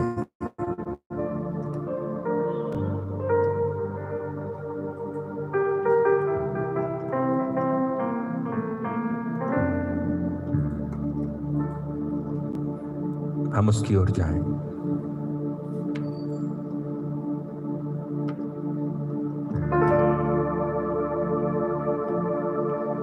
मेरे मसीहा, मेरे खुदा, तू मेरा सब कुछ है। मेरे मसीहा, मेरे खुदा, तू मेरा सब कुछ है। जब मैं आता तेरे पास, मुझे देता है तू साथ। जब मैं आता हूँ तेरे पास, मुझे देता है तू साथ। मेरे मसीहा, मेरे खुदा, तू मेरा सब कुछ है। मेरे मसीहा, मेरे खुदा, तू मेरा सब कुछ है। जब मैं आता हूँ, जब मैं आता हूँ तेरे पास, मुझे देता है तू साथ। जब मैं आता हूँ तेरे पास, मुझे देता है तू साथ। मेरे मसीहा, मेरे खुदा, तू मेरा सब कुछ है। मेरे मसीहा, मेरे खुदा, तू मेरा सब कुछ है। मेरे पापों का बोझ उठाया, यीशु ने मुझको बचाया। मेरे पापों का बोझ उठाया, यीशु ने मुझको बचाया। मेरे पापों का बोझ उठाया, यीशु ने मुझको बचाया। मेरे पापों का बोझ उठाया, यीशु ने मुझको बचाया। यीशु ने मुझको बचाया। यीशु ने मुझको बचाया। यीशु ने मुझको बचाया। यीशु ने मुझको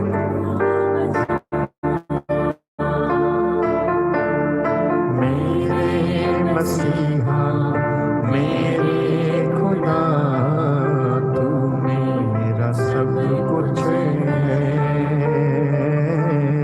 मेरे मसीहा, मेरे खुदा, तू मेरा सब कुछ है। जब मैं आता हूँ तेरे पास, मुझे देता है तू साथ। जब मैं आता हूँ तेरे पास, मुझे देता है तू साथ। मेरे मसीहा, मेरे खुदा, तू मेरा सब कुछ है।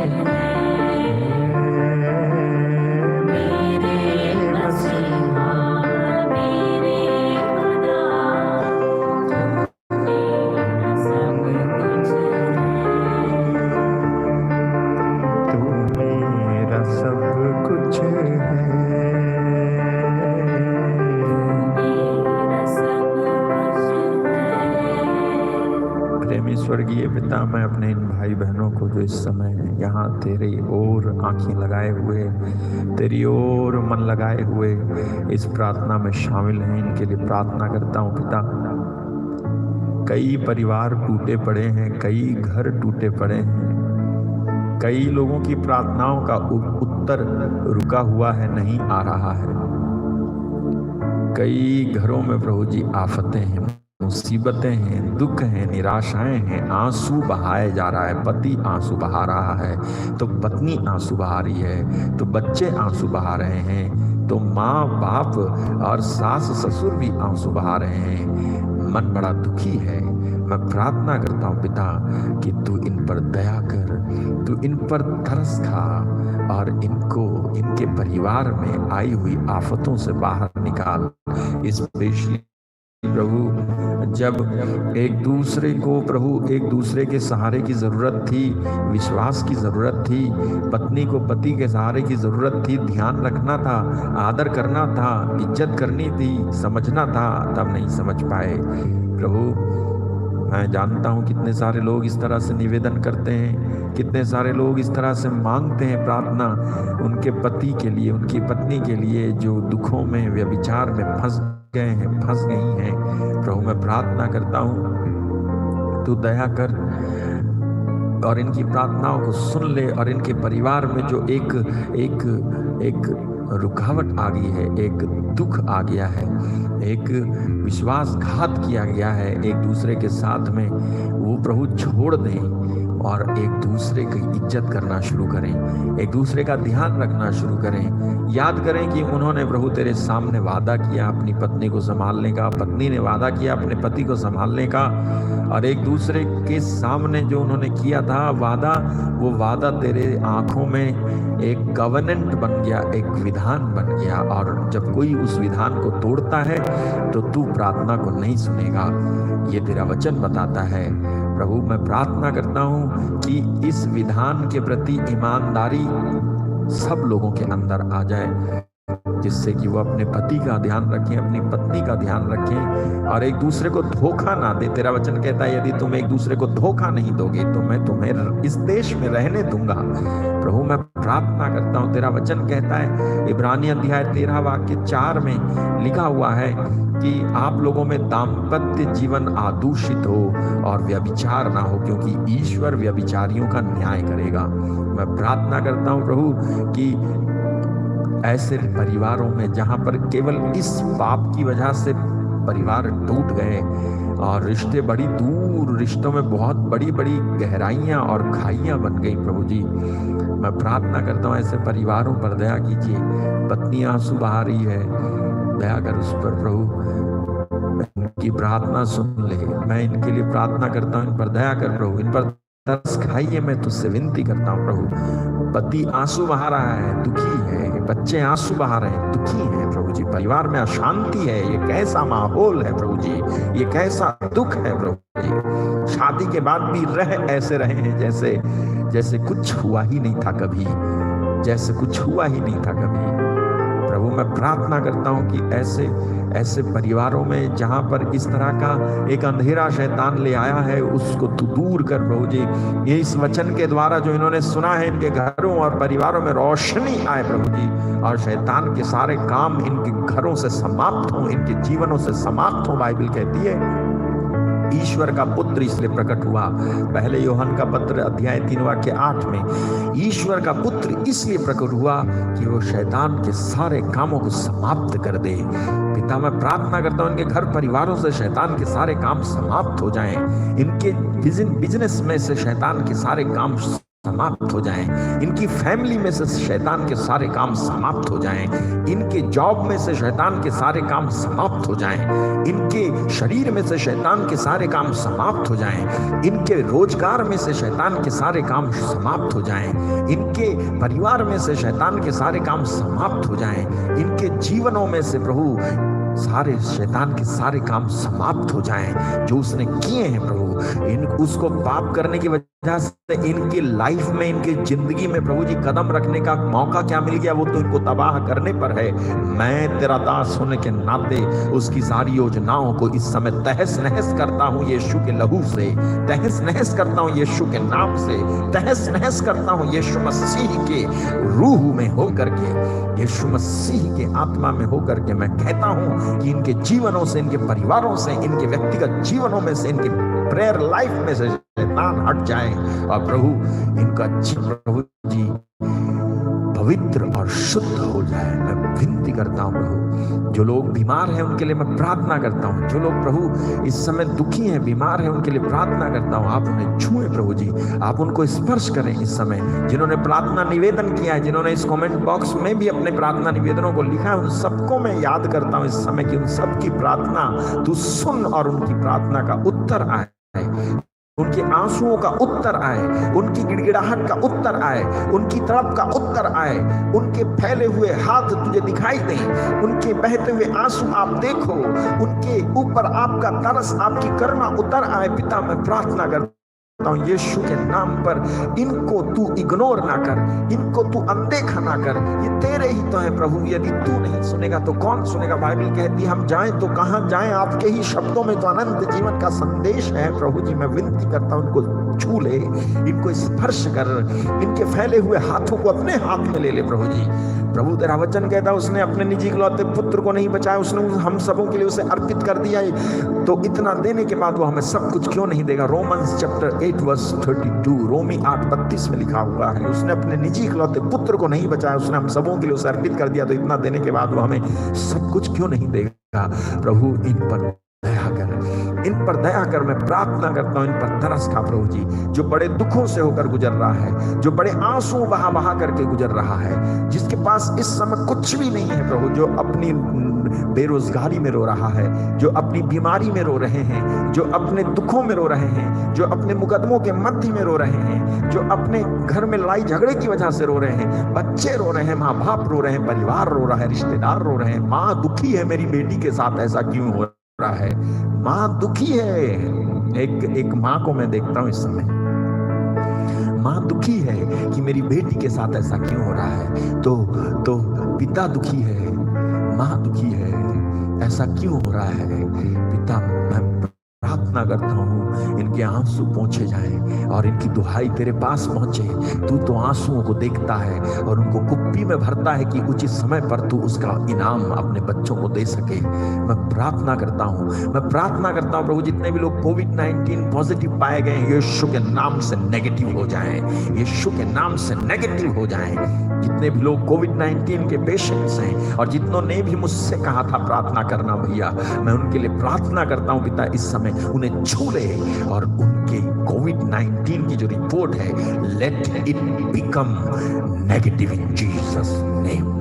यीशु के नाम से उनकी ये रिपोर्ट नकारात्मक हो जाए, कि पाया जाए कि उनको ऐसा कुछ नहीं है। प्रभु मैं प्रार्थना करता हूं उनके लिए, मैं प्रार्थना करता हूं वेस्ट बंगाल में प्रभु जितने भी लोग रहते हैं, मैं प्रार्थना करता हूं प्रभु जी वेस्ट बंगाल साइड से जितने भी लोग रहते हैं, जितने भी लोग देख रहे हैं, मैं प्रार्थना करता हूं प्रभु। मैंने सुना है न्यूज में बताया जा रहा है प्रभु एक साइक्लोन, प्रभु एक साइक्लोन आ रहा है और जिसकी रफ्तार 230 किलोमीटर प्रति घंटे की है और जो रफ्तार, जो गति बढ़ सकती है प्रभु जी, और जो लगभग 700 किलोमीटर के दायरे में फैला हुआ है और जो 15 किलोमीटर ऊंचा है और इस तरह से वो बढ़ता आ रहा है। और ये कहा जा रहा है आज रात या कल सुबह तक वो बंगाल में तबाही मचाएगा और प्रभु कई लोगों के जो गांव हैं, जो इलाके हैं, वो चपेट में आ जाएंगे। मैं अपने इन भाई बहनों के साथ मिल करके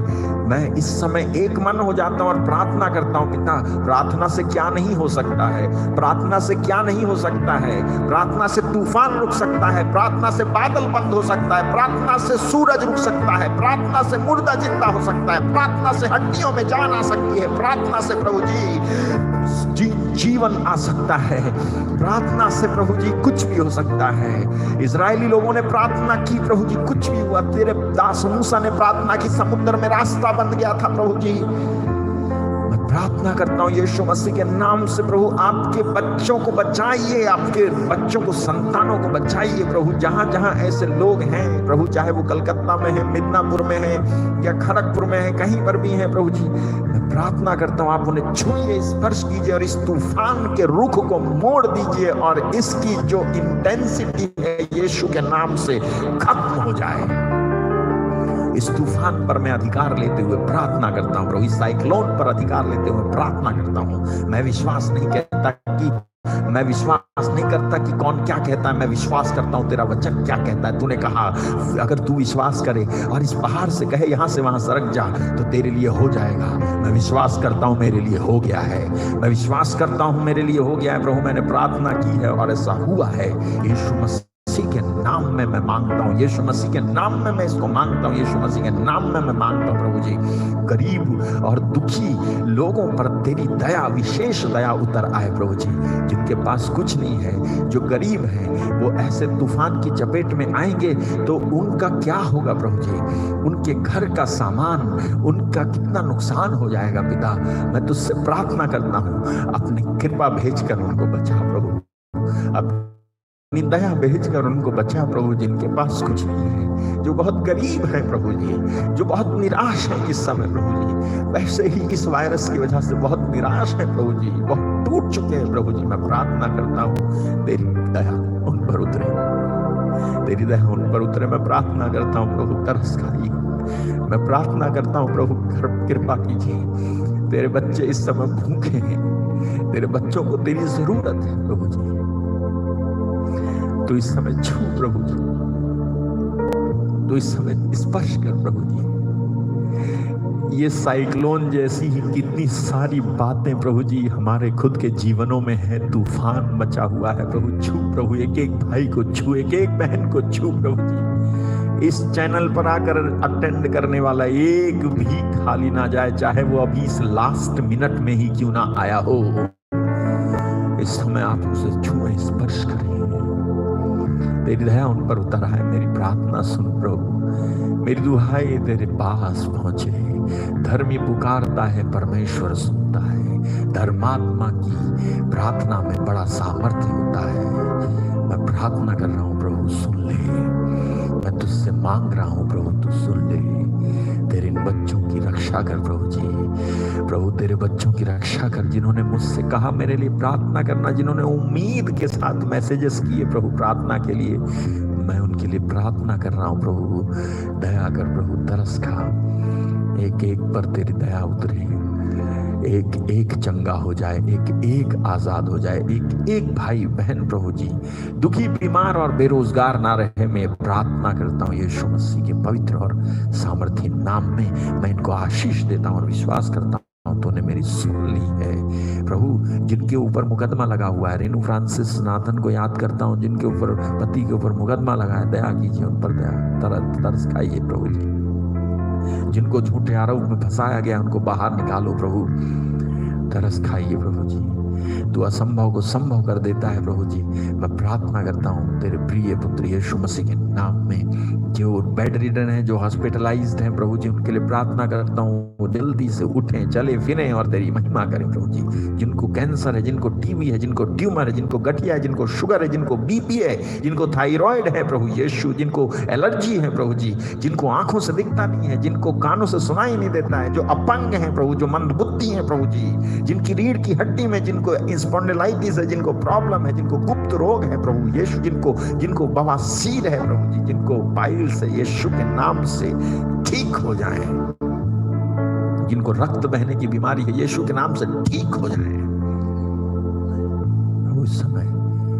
May they receive their healing in Jesus' name. May they receive their healing in Jesus' name. होने दे पिता यीशु के नाम से ये लोग तेरे ओर से चंगाई हासिल करें, यीशु के नाम से चंगाई पाएं, यीशु के नाम से चंगाई पाएं। कहीं पर भी चाहे कितना भी सीवियर दर्द हो, चाहे कोई स्टोन क्यों ना हो, यीशु के नाम से बाहर निकल जाए, ठीक हो जाए, रसौलियां गिर पड़े यीशु के नाम से, फाइब्रॉइड्स खत्म हो जाएं यीशु के नाम से, कैंसर इनके शरीर में मर जाए यीशु के नाम से, कैंसर की आत्मा नष्ट हो जाए यीशु के नाम से। मैं प्रार्थना करता हूँ और इनके लिए आशीष मांगता हूँ, विश्वास करता हूँ तूने मेरी सुनी है और ऐसा हो गया है। सारी महिमा मैं तुझे देता हूँ, सारा जलाल मैं तुझे देता हूँ, सारी इज्जत मैं तुझे देता हूँ। यीशु मसीह के नाम पर विश्वास के साथ इस प्रार्थना को मांगता हूँ, सुन और स्वीकार कर। यीशु मसीह के नाम से कहें आमीन, आमीन और आमीन, आमीन,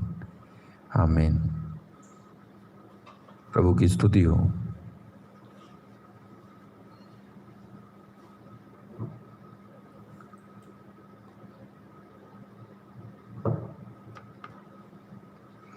गॉड ब्लेस यू, आमीन। प्रभु आपको आशीष दे। मैंने आपके लिए प्रार्थना की है और विश्वास करें आप सुरक्षित हैं, विश्वास करें प्रभु ने आपको छुआ है, विश्वास करें प्रभु आपके साथ हैं, विश्वास करें प्रभु आपके भाग्य को बदल रहे हैं, विश्वास कीजिए कि प्रभु आपके जीवन में महान काम कर रहे हैं, विश्वास कीजिए कि प्रभु आपका स्पर्श कर रहे हैं। ठीक है, विश्वास कीजिए, विश्वास कीजिए, विश्वास कीजिए, डरिए नहीं, बस विश्वास कीजिए। बाइबल कहती है डरो मत, बस विश्वास करो। ठीक है, डरिए नहीं, बस विश्वास कीजिए, विश्वास कीजिए। ओके, चलिए हम विश्वास करते हैं और एक भजन गाएंगे आखिरी में और हम फिर उसके बाद जाएंगे। इससे पहले कि मैं आखिरी में कुछ गाऊं, मैं आपसे कहना चाहता हूं कि अगर आपको पवित्र आत्मा प्रेरित करे और आपको इस वचन प्रचार की इस सेवा में मदद करने की कोई प्रेरणा मिलती है तो आप ज़रूर इस प्रेरणा को फॉलो करें। अगर आप कोई फाइनेंशियल हेल्प करना चाहते हैं, क्योंकि मैं यहाँ जहाँ काम करता हूँ, प्रभु की सेवा करता हूँ, बहुत सारे लोगों को ज़रूरत है। अगर आपके पास साधन है, आपके पास है, आप दे सकते हैं, तो आप ज़रूर इस मिनिस्ट्री के लिए कुछ ना कुछ ज़रूर करें। आशीष, प्रभु आपको आशीष देगा। और जितने भी लोगों ने आपने कुछ ना कुछ ज़रूर किया है, मैं आप सब लोगों का दिल से शुक्रगुजार हूँ और आपके द्वारा की गई सारी हेल्प के लिए परमेश्वर के आगे मैं घुटने टेक कर उसे धन्यवाद देता हूँ। और विश्वास मानिए, आपने जो दिया है वो दूसरे लोगों तक पहुँचा है और उनके मुंह से भी आपके लिए आशीर्वाद निकल रहा है। आपको कभी कोई कमी नहीं आएगी, याद रखना। प्रभु के वचन के लिए यदि आप निकालोगे, आपको कोई कमी नहीं आएगी। ईमानदारी दिखाना, पति पत्नी के प्रति ईमानदारी ज़रूर दिखाएं, लेकिन आप प्रभु के प्रति भी ईमानदारी दिखाना। ठीक है, और एक बार नहीं, इसको बार बार करना, क्योंकि बाइबल इसके बारे में स्पष्ट है, सिद्धांत है, ये नए विधान का सिद्धांत है। प्रेरितों के समय में ये हुआ था, लोग अपनी चल अचल संपत्ति बेच करके दान दिया करते थे। आप जो है चूकना मत। ऐसे समय में जब लोगों को ज़रूरत है, जब सुसमाचार को फैलने के लिए आवश्यकता है, तो आप अपना हाथ मत रोकना। नहीं है कोई बात नहीं, अगर हो तो ज़रूर करना। मैं आप सबके लिए प्रार्थना करूँगा। ठीक है, और आपकी गवाही, आपके प्रार्थना निवेदन लिखना मुझे बंद मत करना। मेरी जो डिटेल है इसी वीडियो के डिस्क्रिप्शन में नीचे आपको मिल जाएगी, आप जो है देख लेना, है ना। जाते जाते मैं एक आखिरी गाना गाता हूँ और उसके बाद हम जाएंगे। ओके,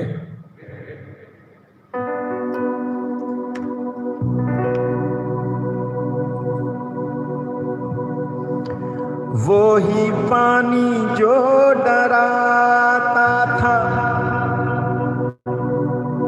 और रास्ता भी ना देता था, हुक्म खुदा से वो ही पानी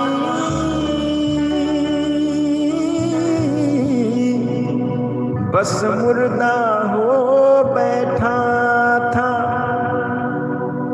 तो क्या करें?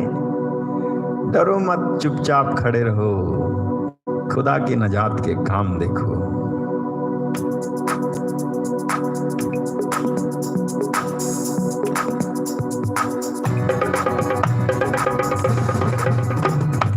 डरो मत चुपचाप खड़े रहो, खुदा के नजात के काम देखो।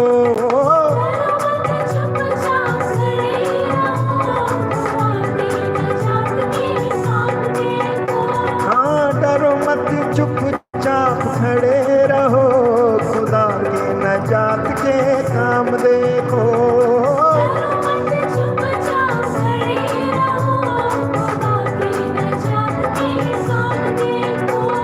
खुदा के नजात के काम देखो, खुदा के नजात के काम देखो। चुपचाप तुम खड़े रहो, डरो मत चुपचाप खड़े रहो, खुदा के नजात के काम देखो।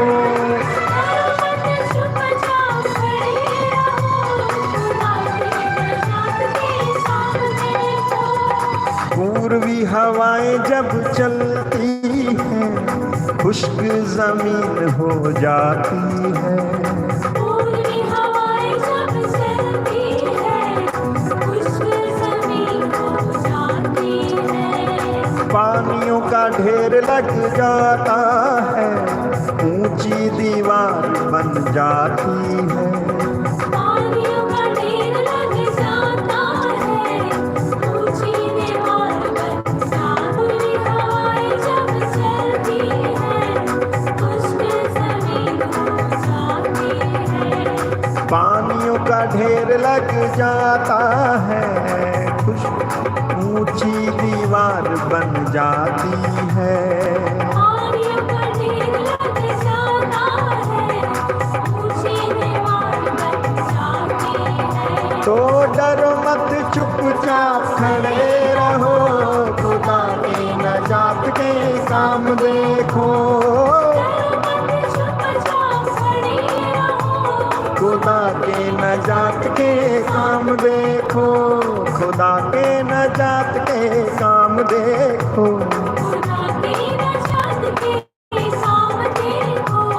प्रभु के नजात के काम देखो। चुपचाप तुम खड़े रहो, डरो मत चुपचाप।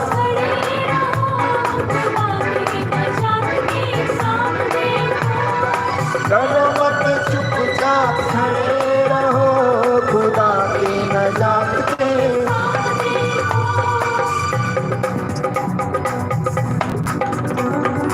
वो ही पानी जो डराता था और रास्ता भी न देता था। वो ही पानी जो डराता था और रास्ता भी न देता था। हुक्मे खो बैठा था, हुक्मे खुदा से वो ही पानी बस मुर्दा हो बैठा था।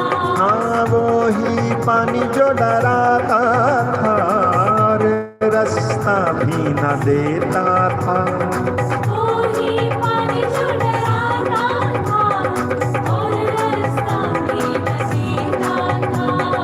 हुक्मे खुदा से वो ही पानी बस मुर्दा हो बैठा था। हुक्मे खुदा से वो ही पानी बस मुर्दा हो बैठा था। तो डरो मत चुपचाप खड़े रहो, खुदा के नजात के काम देखो। चुपचाप खड़े रहो, खुदा के नजात के काम देखो। हाँ डरो मत चुपचाप खड़े रहो, खुदा के नजात के। खुदाबंद की सना मैं गाऊंगा, जलाल से फतह बंद हुआ। खुदावंद की सना मैं गाऊंगा, जलाल से फतह बंद हुआ। खुदाबंद मेरा साहिबे जंग है, खुदाबंद मेरा जोर मेरा किला। खुदावंद मेरा साहिबे जंग है, खुदावंद मेरा जोर खुदाबंद की सना मैं गाऊंगा, जलाल से फतह बंद हुआ। खुदावन की सदा मैं गाऊंगा, जलाल से फतह बंद हुआ। खुदाबंद मेरा साहिबे जंग है, खुदाबंद मेरा जोर मेरा किला। खुदावन तेरा साहिबे जंग है, खुदावन तेरा जोर मेरा किला। तो डरो मत चुपचाप खड़े रहो, खुदा के नजात के काम देखो।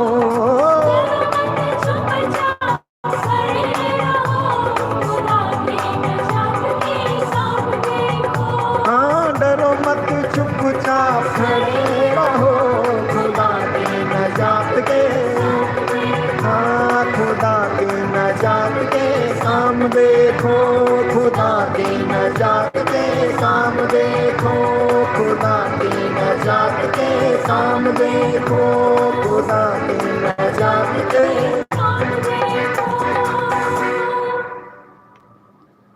प्रभु की स्तुति हो, प्रभु को धन्यवाद, प्रभु की महिमा हो। Hallelujah, hallelujah, hallelujah. प्रभु आपके साथ रहे, आप सबको प्रभु संभाले, आप सबकी रात शुभ हो, मंगलमय हो, आपका सवेरा प्रभु के नूर से भरा हुआ हो, और आप सोएं और सकुशल सोएं और जागें और सकुशल जागें। प्रभु आपको संभाले, आपकी सुरक्षा करे, यीशु मसीह के नाम में, आमीन। God bless you, good night, जय यीशु।